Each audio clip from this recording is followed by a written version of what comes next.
welcome to Gaming News Weekly, your weekly news show every Friday at 5 with your hosts, me, I'm Rich, and my good friend, Tabs. Say hello, mate. Hello, BArcadians. Just struggling to get my glasses on there, so apologies for that. Love it. As usual, got three fairly juicy news stories to get into this week. I would say it's been a fairly good news week compared to the previous 2 weeks for obvious reasons. But before we dive deep into those, we will, of course, talk about what we've been playing this week. So, Tabs, why don't you kick us off? What have you been playing this week? Rude of us, mate. We need to say Happy New Year. Of course. Happy New Year, everybody. Yes, a good, positive and vibrant 2022 for everyone. Strange word to use. It's the only one I could find in my brain at that time. But so yeah, what have I been playing mostly, mate? Same kind of story following on from our specials over the festive period. Inscription. So I sent you a screenshot, didn't I? I think, was it earlier this week? Yeah, yesterday maybe. That clocked me at like, well, it must be like 39 hours now, I think. I mean, some serious time been put into it. Absolutely, mate.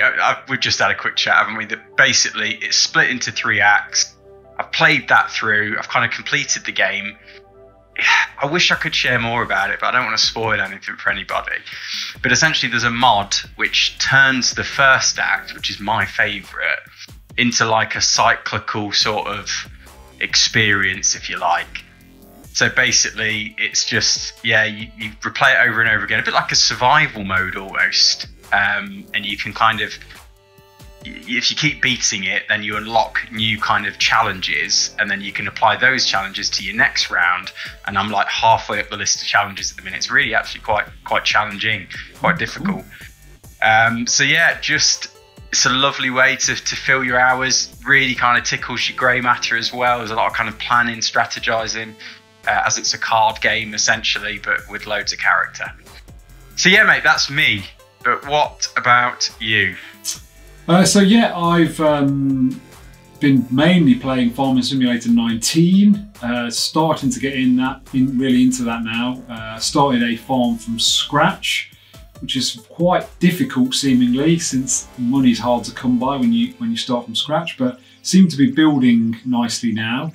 Tabs has dobbed on and played that a bit with me when he's able to. So yeah, just, I mean, completely different pace of life to other games that I play. It's very sedate, but I think there's something quite nice about that. It's quite relaxing and just very chilled out, really. So yeah, that's it, mate. I've just getting older now, mate, aren't you? That's like the this is it. Get the granddad of gaming. Yeah, this is it. But yeah. And obviously, I think a lot of people know that I struggle with first-person views. They tend to make me feel quite motion sick. Well, actually, this game isn't making me motion sick, but that's for 2 reasons. Firstly, because I've got the field of vision as wide as it'll go, which I think is 90 degrees. And on the camera, I've got the movement of the camera set very slow, which means it makes playing it more challenging, because obviously you can't move the camera around very fast, but obviously that means I don't get sick. Obviously that technique wouldn't really be applicable in a game where you need to look at things quickly, move, shoot at things. You wouldn't be able to play a game like that, but for this game and its sedate pace, it seems to work. So that's how I'm getting around the first person view, albeit you spend a lot of time in vehicles. It's fair to say though, mate, as well, with the first person, they're not going for like that super immersive quality, are they? Like where they're putting shake on the camera and motion blur, and it's very much, you almost feel like you're on wheels, don't you? Yeah, it is a bit like that, definitely. Yeah. You can't see your arms, because a lot of games you sometimes see your arms coming up, you can't see that, and yeah, it's almost like you're on a continuous escalator and just like hovering around. But yeah, so seem to be coping okay with the motion sickness on that one. But let's head into the news. Mate, you can't push on without telling the BArcadians about Treegate on Farming Simulator. Treegate. Basically, when we wanted to build a shed on the new farm. Oh yeah. And we realised we had to cut down some trees, and basically Farming Simulator went to depths we didn't even think it could. Go on, what happened? Yeah, so as you say, there was a tree in the way of building this shed, so we needed to cut the tree down. but you cut the tree down with a chainsaw, but then you can't move the tree, it's too big, you can't pick it up. So then you have to chop it into really small bits to move it out of the way and pick up, which takes forever. But then even after you've done all that, there's still a stump in the ground, which you then have to get a tool and grind away. So it's like, yeah, I mean, I know it's a simulator, but it was, yeah, another just crazy level of all I wanted to do was build a shed and spent like 3 hours getting rid of some trees. So yeah, it was fun. It's a riot. But yeah. Anyway, let's head headlong into the first story of the week. And the first story of the week is PSVR2 at CES. Basically, Sony showed off their new virtual reality coming to the PlayStation, and here is what Inverse had to say about it. During its CES 2022 press conference, Sony officially announced PSVR2, a brand new virtual reality headset with a variety of improvements. The PlayStation blog post announced PSVR2 lays out all the new specs, but the big details are the OLED display, 4K HDR, and a display resolution of 2000 by 2040 per eye, and new Sense controllers. It certainly sounds good, but nothing is too buzzworthy or exciting. Part of the problem is the state the first PSVR has been in for the last couple of years. There's just not a lot of support or programming, which leave most of us indifferent towards the product. Support from Sony slowed down after the first year of PSVR, and if the company wants its next iteration to be a success, they need to make sure that the indifference on the part of the players is gone. Alongside the headset announcement, Sony also announced Horizon Call of the Mountain, a brand new VR-focused experience in the Horizon series. It's a good indication that Sony wants to provide those unique experiences, but hopefully they'll have more to show in the near future. Now, me and Tabs discussed this week, and we were actually really impressed with the spec on this. It seems like they have gone to town with filling this with real, as up-to-date as you can get technology in there, and I think it poses really good things. I haven't seen what the headset actually looks like. I don't know whether they've actually released that. We know what the controllers look like, I think. They've sort of shown that. Which I guess in a virtual reality machine doesn't really matter what the headset looks like, potentially not, but it's interesting. And the Horizon Call of the Mountain, I thought that looked very, very good indeed. I mean, it literally looked like it could be from the new Horizon that's coming out next month. The only thing I mentioned to Tabs was I wondered whether it looked like it might be on rails, which would be a shame, I think, but obviously this is a new title, so we'll have to wait and see. What do you make of this, Tabs? Yeah, I said back to you, mate, it looked like it could be Horizon Pokemon Snap. Yes. Which is, you know, I'm not sure I'd be that much of a fan, but for Horizon enthusiasts, and there is a lot of them, I think, you know, that's a nice little insight perhaps into that world from another perspective. But no, you're right, absolutely, mate. The hardware itself, it seems like Sony are not pulling any punches with it. It sounds to me like a pretty premium VR headset with OLED, 4K HDR. I think the resolution figures are also quite high. It's going to use this foveated rendering technique, which in a nutshell, I think it basically only focuses on, it tracks your eyes, and it only focuses on the parts that you can see, in terms of the top fidelity of those graphics, which essentially enables it to run better and to run higher quality games, because it's a clever step to mitigate the hardware restriction, I suppose, because I think that's what we've been used to with PSVR, the fact that they've had to really compromise what they can deliver without the VR kind of add-ons and augmentation in games. So they always tend to feel like they've been downgraded in terms of their graphical fidelity, which perhaps is part of why PSVR didn't really hit the note they were going for. Combined with that, the fact that, the hardware itself was a lot more restricted. I was watching a video earlier on GT, Gran Turismo Sport, I think it was, on PSVR, and suffice to say that sounded like a pretty limited implementation of the VR. Cool, but almost like a gimmick without too much depth to the experience and options for use. I think, so it sounds like... Go on. No, you go. I was just going to say, it sounds like Sony are really hedging their bets with VR technology. We've heard a lot, of course, about Facebook and Meta, perhaps where they want to go with that. Ready Player One, eat your heart out. And it sounds like Sony have recognised the fact Xbox, Microsoft haven't kind of taken their first foray into that market. So if they, build early with the technology and invest early in the technology, when it does, hopefully they catch on. I think that's what they're banking on. They're going to be in, a prime position to really capitalize on that market share, if you like. And obviously, lending one of their AAA IPs, Horizon, is a big kind of, a vote of confidence. So it'd be interesting. But I don't know, mate. One from you. I can't see this coming in. Surely this is going to be about 500 quid.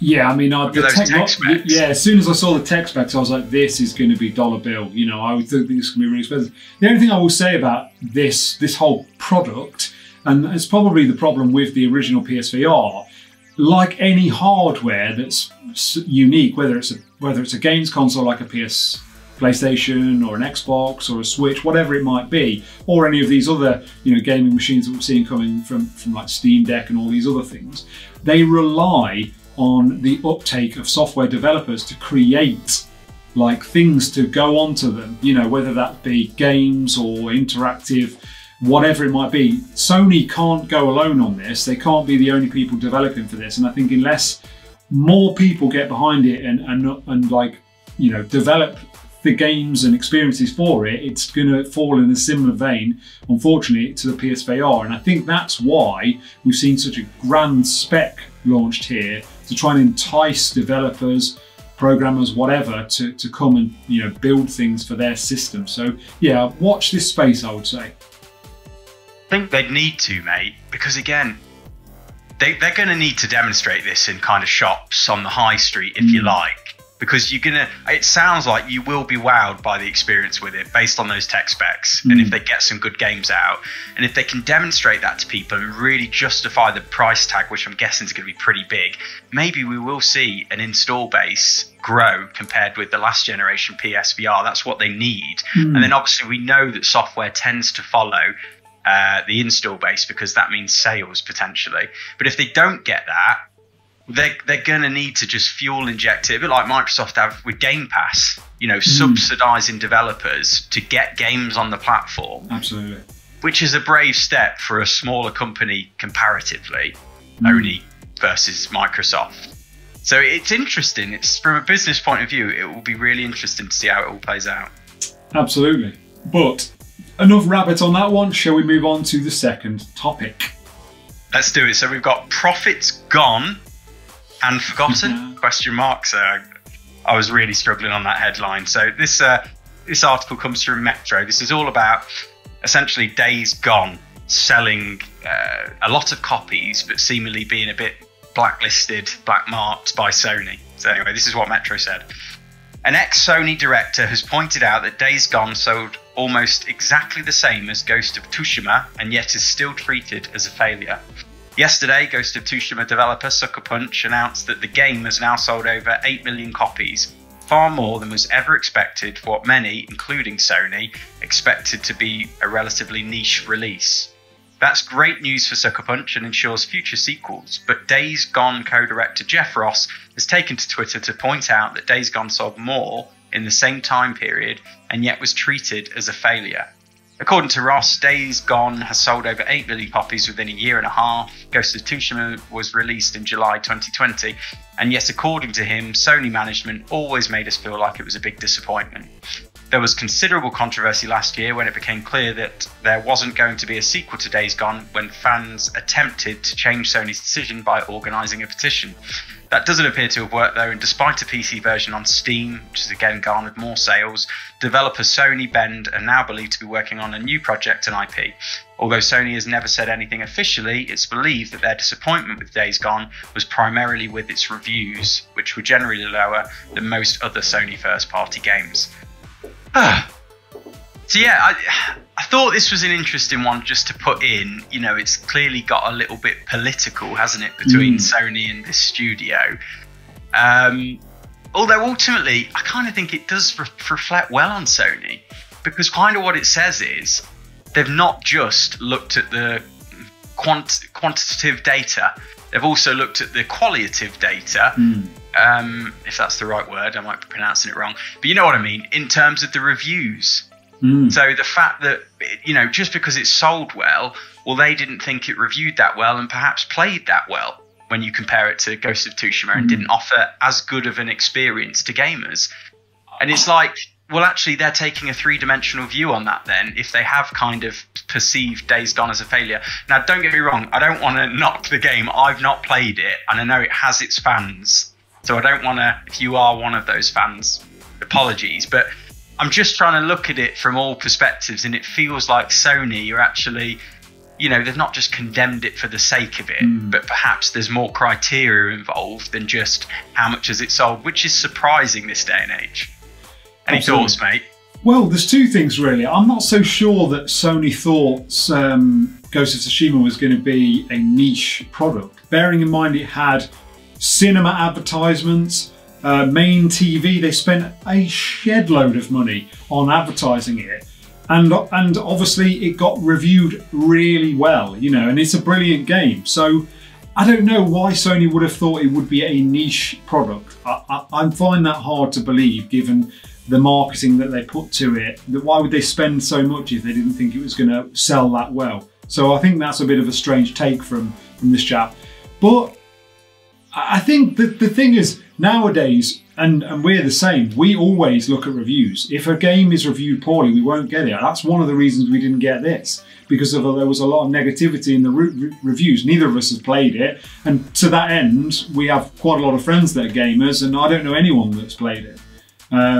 It's one that sort of just passed a lot of people by, but lots of people obviously did play it and really enjoy it. So, you know, it's hard to say. Maybe it's one that we might have enjoyed, but we were put off by the reviews. But I sort of agree with Tabs on this.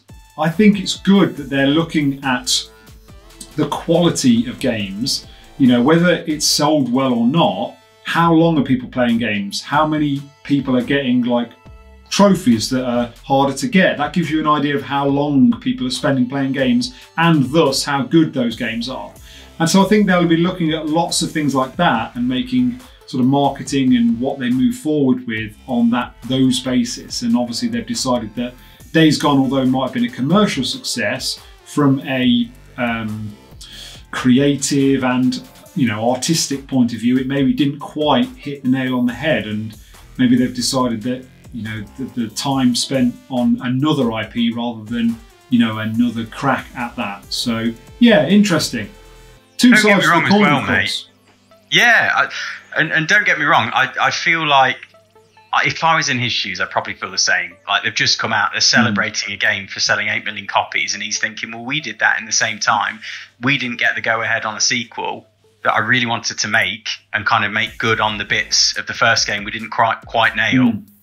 And it must be frustrating, but also, I mean, it's not a great look, is it, to come out and put something on social media and create that noise, you know, for on behalf of Sony. I mean, I don't actually know if he still works for, you know, for PlayStation Studios and Sony with Bend, but yeah, either way, have that conversation behind the scenes. If it doesn't work out, gutted, annoying, frustrating, but sometimes you have to move on, don't you? Because business is business. But absolutely.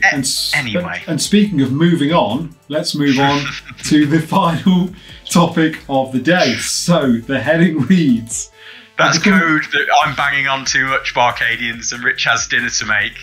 Not at all, not at all. No, we are approaching 20 minutes already. Oh, so wow. third topic, Cyberpunk 2077 Samurai Edition. Put the teeth in for that one. And this piece of information comes from Comic Book. A new Cyberpunk 2077 DLC leak has been making the rounds for revealing the future of the game. However, it sounds like fans of the open world RPG should take the leak with a grain of salt, as it has, more or less, been shut down by a CD Projekt Red developer. According to the leak, the Cyberpunk 2077 Next Gen patch 1.5, will serve as a soft relaunch of the game under the name Cyberpunk 2077 Samurai Edition. To this end, it's claimed that CD Projekt Red will unveil the new version of the game in February, in a big live stream that will also reveal this first expansion and the Netflix anime. The leak then goes on to claim that the patch will add barbershops, improved AI, give players a garage, implement a transmog system, rebalance the loot system, and provide a new UI. Adding to this, it's claimed free DLC will also be released with 4 new weapons, new game plus, apartment customization, and new gigs. It's also claimed there will be a wide range of smaller improvements, such as Judy and Panam sending players far more text messages over the course of the game in order to make things more realistic. There's quite a bit more in the leak, including words of the game's first expansion, which takes place in Pacifica and is said to be quite huge and Gwent-like minigame. So quite a bit of information there. If this leak is believed to be true, I mean, it's been shut down quite strongly by a CD Projekt Red employee, so possibly that this is all BS. I think I would like to see Cyberpunk become what they promised it would be. I worry about whether actually many people will play it now. I feel like the bird's flown the nest, as they say. You know, I think the time has been come and gone on it. I mean, Tabs, if they brought this out and it was the original game, would you even play it again?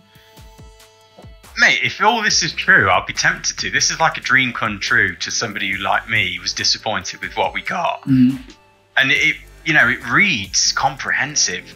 This is the thing, when I first read this, I think I got up to that first kind of paragraph, you know, improved AI, barbershops, new weapons, customization, new gigs, new game plus. And I kind of thought, okay, that's feasible, that sounds realistic. And then when you move on to the next section about implementing these kind of more text messages throughout the game, you know, a first expansion, a Gwent-like mini game, it's just started to sound too good to be true. Like the amount of work involved to get all that in, given what they're juggling on their schedule and workflow that we were aware of, you know, aside from Cyberpunk 2077, Witcher, so on. It just sounded a bit too pie in the sky. And I think that's the general reception from outlets, publications, influencers, that yeah, it's feasible to begin with, and then the more you look into it, it just sounds like somebody's fantasy of what they'll do with the IP. So yeah, it's I'd definitely replay it, mate. I think if it came out with this, if it was true. Wow. I mean, obviously the other thing to mention, sort of adding, you know, fuel to your sort of argument there, is the fact that throughout all of this time that's gone past, they've also been trying to make it work. So they've somehow managed to do all of this work on all of these, you know, new stuff, add-ons, expansions, fixes, you know, more stuff to make it more, involved, and rich, immersive. Yeah, exactly. And yet they've also been juggling making it work properly with patches and stuff to sort all the glitches out. I don't know, when you put it like that, it sounds even more highly unlikely, but it's one of those we're gonna have to wait and see what happens, and hopefully we'll get some information in February. I know I don't have much time, but I just feel like this is bad news. If this isn't true, mate, and this leak is fabricated, I mean, it's more bad news for CD Projekt Red, because it kind of sets an expectation, even if it's not grounded in reality, whereby if they under-deliver on what we see here, or by a little bit at least, there's going to be more disappointment, isn't there, amongst community? Because this is what we want to see. This is the fantasy, and it's just like they don't need that out there. So again, time will tell, my friend. But move us on. I know we need to finish up, wrap it up.